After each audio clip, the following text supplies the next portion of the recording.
Crikey, we got out of that just in time, didn't we?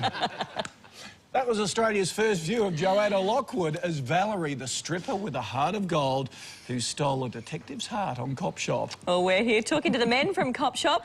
Let's take a look at the girls who worked by their side. It was enough to turn a few men to crime for a chance to be arrested by this pair. In the late 70s, Paula Duncan and Lynda Stoner were two of Australia's biggest sex symbols. They were also glamorous policewomen, Danny Francis and Amanda King. Amanda, be careful. Add a touch of spice to life. With good-looking coppers like this working side by side, it wasn't long before the guns were holstered and the passion came out. I love you, darling. It was the romances and dramas behind the badges that made Cop Shop more soap than shoot 'em up.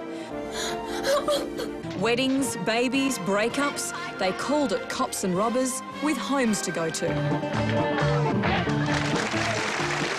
Oh, what a bunch of spunks. Please welcome the beautiful ladies of Cop Shop, Paula Duncan.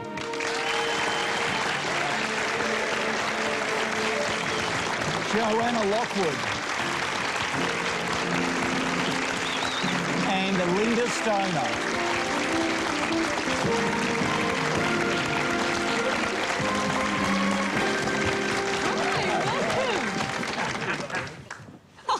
Come in, hello. Hello. What are you doing after the show?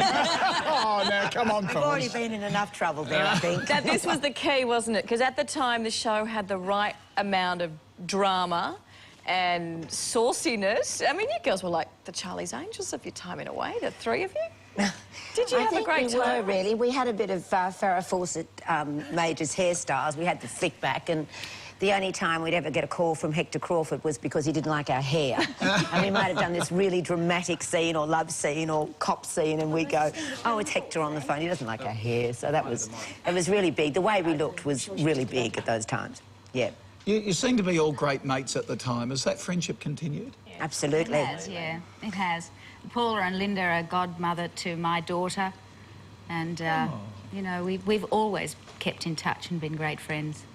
Now, speaking of daughters and things like that, Joanna, how do you explain that strip? To my daughter? Yeah. I don't know Tell that us she's... about that strip. I actually don't know that she's ever seen it. She has now. Yeah. She has now. Yes, That's the right. BBBs of the business. That's what this girl's got. Best boobs in the business, we used to call it. Everybody, every guest we ever had on the show, Paula would get to them first, and she'd always tell them, look out for that, Joanna, she's got the BBBs. That strip, look, it was the first thing that I ever shot for Cop Shop. And they gave me a dress that had the sequins sewn on the outside, but all the threads loose on the inside. And I had pasties on, and every time I went to take the dress off, I could feel the threads get caught on the pasties. And so I wouldn't take it off. And I can hear now Ian Crawford out in the OB van screaming, we'll break for lunch and somebody sew some lining in that dress. And this poor wardrobe girl had to sit there and sew the lining in my dress over lunch so that I would take it off. It was very nerve-wracking. Paula, your role in particular was a first, wasn't it, for an Australian woman on television?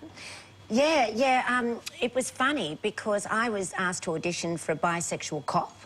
I was actually doing Young Doctors at the time, and I went in there and I had this sort of wonderful butch attitude, and I was going to be a really tough. And apparently Hector Crawford saw my screen test and said, look, I think we should write a role for her. So Danny was actually written for me, which was really wonderful. And in those times, you know, everyone, the general public, would see female cops as very butch and tough. And I think Danny Francis changed a lot of that in and out of the community, you know, because she was soft. It was obviously fun, a very family situation that you all had. It was, and my trial by fire began because I had to work with Gil Tucker and Terry Norris downstairs in sensible shoes and a blue uniform. And they had a knack of... they could keep a poker face, but send me up just before a take, and I learned most of my scenes were with my hands behind my back, digging my nails in to stop from laughing because they have fantastic sense of humour. Terry's particularly good because he used to say to Lynda and to guests, you know, they'd say stand by and action, and they say stand by, and Terry'd say, now what'd you do at the weekend? And the guy would say action, and they'd be gone. There were some really difficult times too when Lynda and I were both pregnant, and neither of us was supposed to show that we were pregnant. And these guys would have us in hysterics. They would have a plague of mice, so they'd let the mice go all over the set. And I've got to tell you, once or twice, I think we actually wet our pants, actually, to tell you the truth.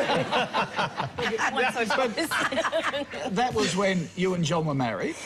Yes, we were. You had a child together. Was it love at first sight on the set? No, I didn't like him. No. You didn't like him? No. Joanna Lockwood, you tell the story about when you told me he was coming in. Oh, Paula was in hospital shortly after the show started, and Tony Bonner left and Orch came in, and we were both staying at the Chateau Commodore, and I would go and visit Paula, and she'd say, what's this John Orcsik like? And I said, oh, you're going to hate him, Paula. He's so stuck on himself, you won't believe it. You're really going to hate him. So Paula kind of went in to meet Orch with boxing gloves on, you know. She was really... And it was you know, it was very difficult in the beginning because I had set Paula up to kind of really not regard Orch very well. Well, he drove this hotted-up Monaro, wore these really tight pants, and had a shirt that was open down to the waist with a train obviously around. didn't worry you at the time. And you know, everybody, your relationship was, you were superstars in the media, and I mean, everybody, the public just loved your relationship. You're on the cover of every single magazine. We started that, you know. Crawford's never wrote that. No, they didn't write We it. got bored after about the first year or so, thinking, oh, we're playing... So we thought, look, why don't we just play getting a little niggly and jealous when you get a boyfriend or you get a girlfriend? Yeah, that's and let's what you have the little sly look here and there. Nobody knew what was happening. Then one day, one of the writers said, I've got this really good idea. I think these two should have an affair. We took... Months and months ago, we set the whole thing up for them, and they never... suddenly they woke up to that was going to happen. So on the set, we got together arguing as Danny and Giorgio, and in life, we got together arguing. Joanna said, don't invite them to dinner parties together. There's no hope, you know. Lynda, you left the show after a few years. Why? I took a year off from the show. I was in it for 3 years, and then I took a year off and I got involved in a multi-million-dollar rodeo, trying to stop that, and we were successful in stopping that.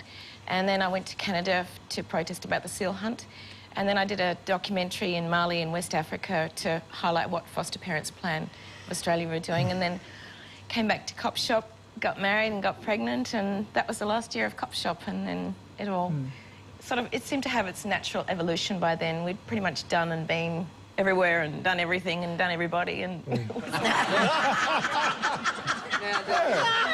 We're getting back to that close unit again. This is why it was so saucy. Thank you for joining us, everyone. Would you please thank all our guests, the stars of Cop Shop.